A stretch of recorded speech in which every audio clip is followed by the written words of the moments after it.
ยื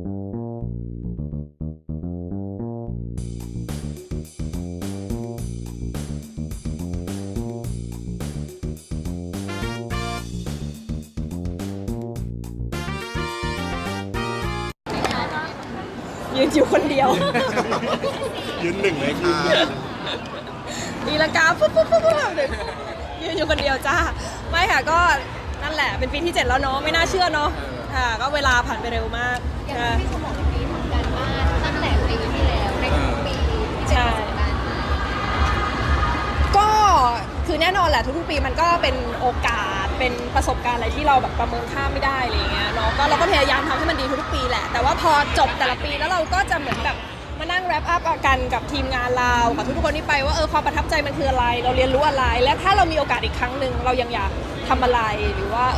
ถ้ามันแก้ไขตรงไหนหรือว่าปีที่ผ่านมาเราเจอปัญหาอะไรแล้วถ้าคราวหน้าเราเจอแบบนี้อีกเราจะทำยังไงอะไรอย่างเงี้ยค่ะก็คือพัฒนาให้มันดีขึ้นไปเรื่อยๆแหละ ถือว่ากดดันกว่าเดิมยังไงไหมคะ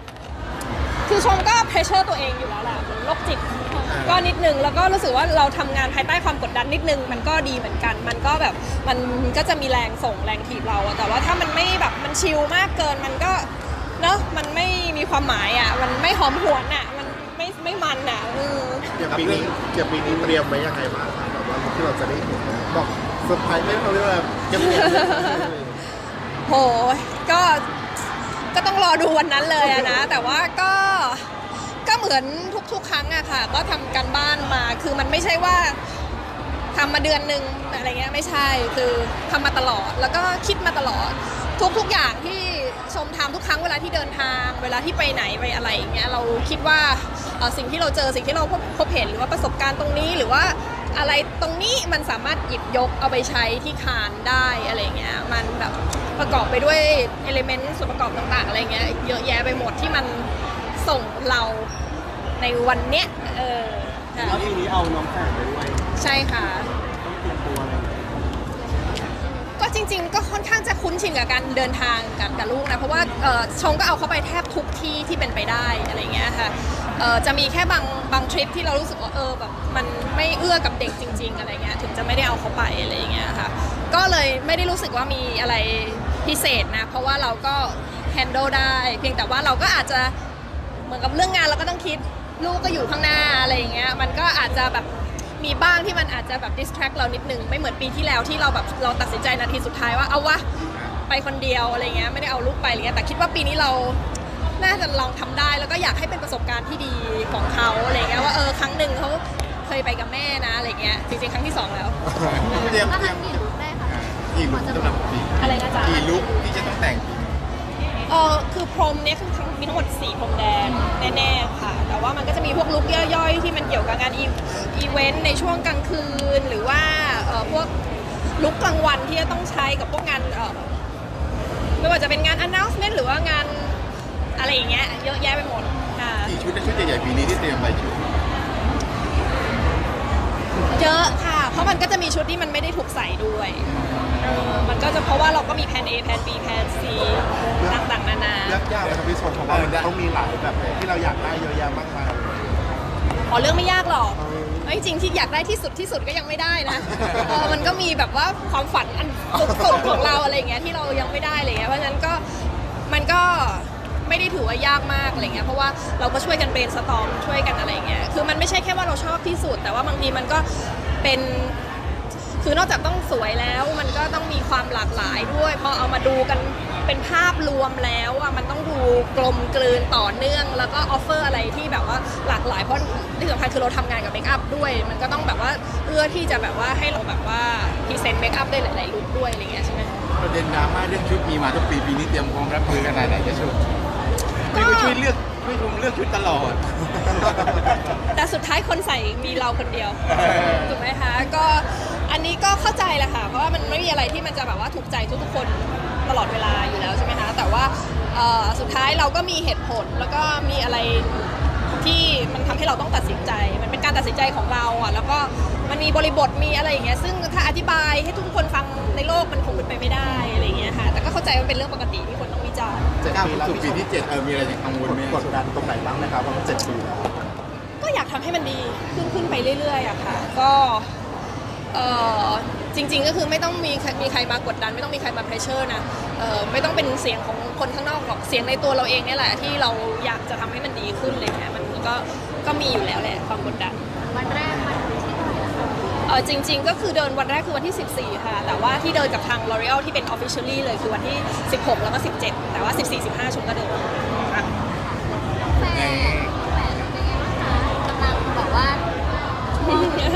ชื่อเรียนรู้ทุกอย่าง ก็โตขึ้นทุกวันค่ะ ก็เหมือนแบบ ยังจำภาพแบบว่าเข้าห้องผ่าได้อยู่เลยอ่ะ คือมันเร็วมากค่ะ คุณก็ยังมีคนช่วยเลี้ยงลูกตลอด ตลอด ดราม่าล่าสุดเป็นดราม่าเรื่ององค์พกน้ำอะไรด้วย อ๋อมีดราม่าด้วยเหรอ แบบที่น้องแบบใช้ผ้าไปเล่นน้ำอะไรอย่างเงี้ย อ๋อค่ะ เด็กแล้ว จริงๆก็เด็กอะนะสกปรกกว่านี้มันก็หยิบใส่ปากมาแล้วอะถ้าคนเคยอยู่กับเด็กก็จะรู้นะว่าบางทีแบบยิ่งแบบเป็นวัยที่แบบกำลังเป็นลิงเลยอะเราแบบว่าบางทีไม่ทันนะก็เป็นวัยของเขาอะค่ะ ปล่อยเขาเรียนรู้ไปตามวัยนะ ใช่ใช่ ซึ่งตัวเองเป็นกังวลเรื่องอะไรไหมครับส่วนเขาโตขึ้นเขาซนขึ้นอะไรเงี้ยเราจะ ก็คือตอนนี้ก็คือพยายามแบบคือค่าสายตาไม่ได้จริงๆอะไรเงี้ยคือมันแบบแล้วพลังเขาเยอะแล้วมันเป็นเด็กผู้ชายอะไรเงี้ยค่ะแต่ก็คือให้อยู่ในสายตา แต่ก็ไม่ได้อยากแบบว่าอุ้ยขังไว้แล้วไม่ให้เขาทำอะไรอันเนี้ยมันคือชมเด็กมันควรจะได้เป็นเด็กอะชมคิดว่านะแล้วเขาก็ควรจะไม่ใช่ว่าถูกห้ามหรือว่าไม่ให้ทำอะไรจนไม่เป็นตัวของตัวเองหรือว่าขาดความมั่นใจอะไรเงี้ยเพราะฉะนั้นชมว่าก็ปล่อยให้เขาเป็นเขาแต่ว่าอะไรที่มันนอกลู่นอกทางอะไรที่มันไม่เหมาะเราก็บอกเขาโนนะตอนนี้เริ่มพูดรู้เรื่องแล้วก็ให้เหตุผลให้อะไรไปฟังอาจจะรู้เรื่องไม่ได้100%แต่ว่าก็พูดอะไรเงี้ยค่ะ สองคนตีกันบ้างไหม ทุกวัน ห้ามยังไงเวลาเขาตีกันเราต้องมีกรรมการถ่ายคลิป ส่วนมากก็คือถ่ายคลิปไม่แต่มันมีอะไรที่แบบอันซีนอีกเยอะมากแล้วแบบบางทีนึกไม่ได้ว่าต้องถ่าย คือมันเยอะมากอะดีเทลเด็กอะค่ะแต่ว่าทุกวันก็คือส่วนมากก็คือแย่งของมี2ชิ้นก็จะเอาชิ้นนั้น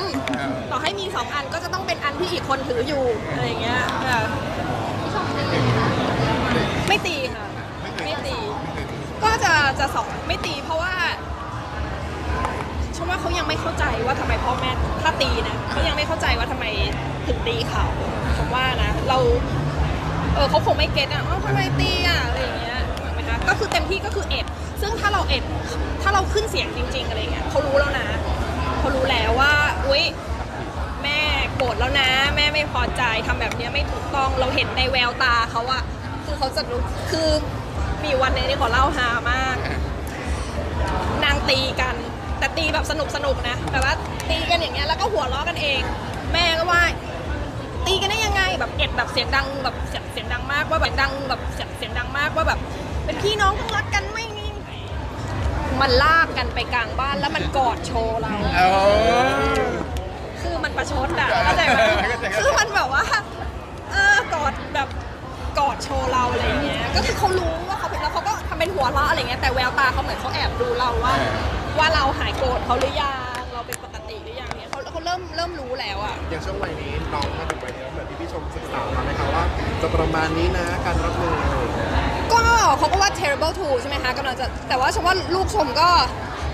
early นะนี่ก็เพิ่งจะขวบ8 เดือนอะไรเงี้ยค่ะก็เริ่มมีปฏิเสธเริ่มมีอะไรอย่างเงี้ยแล้วอะแต่ว่า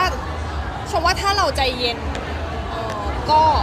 แล้วก็คือมันอยู่ด้วยความรักอะเอาความรักความเข้าใจอะไรเงี้ยแล้วก็คือสุดท้ายก็คือเด็กมันก็คือเด็กอะไรเงี้ยก็ชมก็ไม่ได้แบบหัวเสียไม่ได้อะไรนะยังไม่ได้รู้สึกว่าแบบมันซนหรือว่ามันดื้อจนแบบว่ากระทบแบบอารมณ์จิตใจเราอะไรเงี้ยก็ไม่ได้บอกว่าลูกเราไม่ซน ก็ซนแต่ว่าเราก็ไม่ได้กุ้มอกกุ้มใจพูดอย่างนี้ดีกว่า คิดว่ายังไงบ้างให้ชมช่วงนี้ ก็สนุกละค่ะก็สนุกเขาก็จะบางทีก็จะชวนเล่นอะไรแบบผู้ชายแบบซึ่งเราบางทีเราก็แบบพี่แบบเบาๆก่อนอะไรเงี้ยเขาก็จะแบบยัดเยียดความเป็นชายให้ลูกมากอะไรเงี้ยซึ่งแบบว่าเราก็แบบว่าบางทีแบบเราก็เป็นผู้หญิงนะมุมมองเราก็อยากให้เขาแบบมีความอ่อนโยนมีแบบอะไรอย่างเงี้ยก็ ก็จะประมาณนี้แหละค่ะที่ชมล่าสุดไปประมูลภาพมา อ๋อค่ะ ราคาเยอะนิดนึง อ๋อ ก็จริงๆก็มันวัตถุประสงค์ก็ดีใช่ไหมคะ ก็คือเอาไปทำบุญค่ะ เอาไปทำบุญก็ไม่ได้คิดอะไรเลย แล้วก็คือเราก็กำลังจะย้ายบ้านแหละก็คิดว่าเรามีผนังแขวนแน่ๆ แล้วก็คือจริงๆก็เป็นงานของทาง Official ซึ่งก็เป็นพันธมิตรที่ดีกับชมมาโดยตลอดอะไรอย่างเงี้ยใช่ไหมคะ เราก็อยากจะ raise ให้แบบยอดประมูลภาพรวมมันได้สตางค์เยอะๆอะไรเงี้ยก็ช่วย ช่วยเหลือตรงส่วนไหน ต้องโทษจริงๆชมจำชื่อมูลนิธิไม่ได้แล้วอะนะคะแต่ว่าแบบคือให้อันเนี้ยให้เด็กๆอะก็เป็นภาพพระเจ้าอยู่หัวรัชกาลที่9กับสมเด็จพระราชินีครับ เมื่อกี้บอกว่าจะ ได้เสร็จแล้ว จะย้ายบ้านเสร็จแล้ว ไม่น่าพูดเลย แล้วไม่ต่อ ต่อเลยจ้า